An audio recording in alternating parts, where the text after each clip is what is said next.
Little पाठशाला में आप सभी का बहुत बहुत स्वागत है। तो आज हम कक्षा 8 यानी 8 ग्रेड अभ्यास पुस्तिका सामाजिक विज्ञान का पहला पाठ यानी अध्याय पहला संसाधन कंप्लीट करेंगे। ये जो भूगोल की बुक है उसका है 8 ग्रेड।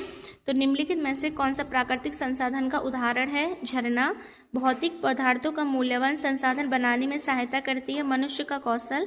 ऐसे संसाधन जो एक बार समाप्त होने के बाद पुनः पूरित होने में हजारों वर्ष लगा देते हैं वह है अन्वीकरण, है ना। अन्वीकरण संसाधन किसी कौशल अथवा वस्तु बनाने में नवीनतम ज्ञान का अनुप्रयोग प्रौद्योगिकी कहलाता है। पदार्थों को संसाधन में परिवर्तित करने वाले कारक हैं समय और प्रौद्योगिकी। ओके, अब आ जाते हैं हम नेक्स्ट प्रश्न पर। पदार्थ की उपयोगिता तथा प्रायोगिकता उसे एक संसाधन बनाती है। परिवहन की विधियों का विकास पहिए के आविष्कार से संभव हुआ। प्रौद्योगिकी एक मानव निर्मित संसाधन है। तेजी से बहते जल से ऊर्जा उत्पन्न करने वाला जल विद्युत प्रौद्योगिकी है। और फिर प्रकृति की निःशुल्क उपहार यानी प्राकृतिक संसाधन कहलाते हैं। प्रश्न नंबर 7 से संसाधन की परिभाषा लिखिए। प्रत्येक वस्तु जिसका उपयोग आवश्यकताओं को पूरा करने के लिए किया जाता है वह संसाधन है।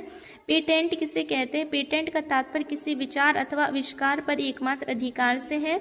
मानव निर्मित कोई 5 संसाधनों के नाम लिखिए। तो मानव निर्मित संसाधन है पुत्र, सड़क, मशीन, वाहन और वस्त्र। ये पुल है बेटा, पुल, सड़क, मशीन, वाहन और वस्त्र। संसाधन कितने प्रकार के होते हैं? उदाहरण सहित लिखिए। संसाधन को 3 प्रकार यानी प्राकृतिक, मानव, जो प्राकृतिक वो होते हैं जो मानव निर्मित और मानव में वर्गीकरण किया जाता है।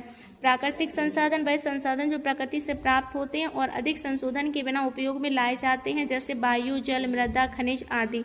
मानव निर्मित संसाधन वह प्राकृतिक संसाधन जिनका प्रयोग उनके मूल रूप में परिवर्तन करके किया जाता है, जैसे पुल, सड़क, मशीन, वाहन आदि। और मानव संसाधन से तात्पर्य लोगों की और योग्यता है ना, श्रद्धा और योग्यता है। नवीनीकरण एवं अनवीनीकरण संसाधनों में कोई 3 उत्तर लिखिए। तो नवीनीकरण और अवीनीकरण में हमें 3 लिखना है। तो असीमित भंडार, शीघ्र प्राप्ति, निःशुल्क उपलब्ध, और ये सीमित भंडार देर से प्राप्ति और मूल्य देने पर उपलब्ध। ठीक है, इसके बाद हम आ जाएंगे आर्थिक मूल्य और आर्थिक मूल्य नहीं है। जैसे ये दिया है, नीचे दिए गए विभिन्न संसाधनों के उदाहरणों को तालिका में वर्गीकृत कीजिए। तो आर्थिक मूल्य और आर्थिक मूल्य नहीं है।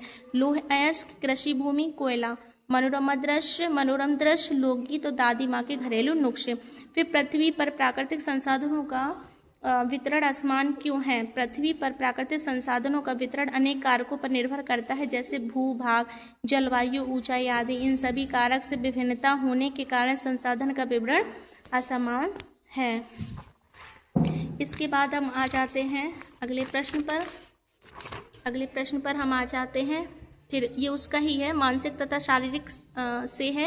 यद्यपि मानव को संसाधन बनाने के संदर्भ में लोगों में मतभेद है, फिर भी इस तथ्य से इनकार नहीं किया जा सकता क्योंकि मूल्यता मनुष्य की कुशल ही भी भौतिक पदार्थों का मूल्यवान संसाधन बताने में सहायता करती है।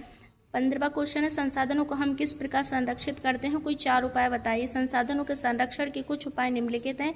वस्तुओं के पुनः चक्रण और पुनः उपयोग को बढ़ावा देना, संसाधनों का सीमित उपयोग करना, प्रत्येक संसाधन को दुरुपयोग होने से बचाना, पृथ्वी पर जीवन की विविधता संरक्षित करने के लिए प्रयास करना।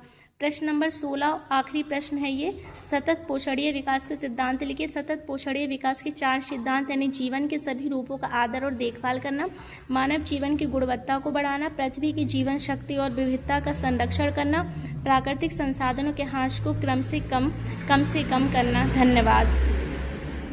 अब हम कल आखिरी यानी नेक्स्ट अध्याय 2 कंप्लीट करेंगे।